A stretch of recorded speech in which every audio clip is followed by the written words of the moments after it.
تعمدت مواراة العلم الجزائري خلف الأمريكي في المؤتمر الصحفي سفير عمر كما شاهدنا في الفيديو، والذي يعني نقلت كمفارقة؟ لا لا لا، هذا غير صحيح. هذوك الذين وضعوا الفيديو في الويب ولا في السوشيال ميديا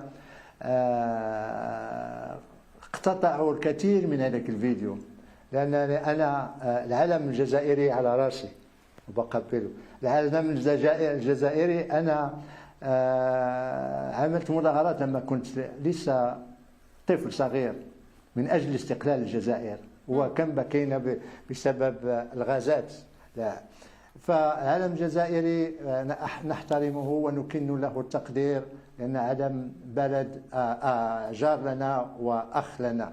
اللي حصل كما قلت لك هو أن الذين يبحثون على المشاكل في المياه العكرة اقتطفوا البداية والنهاية ديال الفيديو. كنت أنا والسفير الجديد ديال الولايات المتحدة في المغرب، لأنه حضر للجلسة ديال مجلس الأمن وقال لي يلا ناخذ صورة سوا لكي نخلد هذه الذكرى، نخلد هذه اللحظة.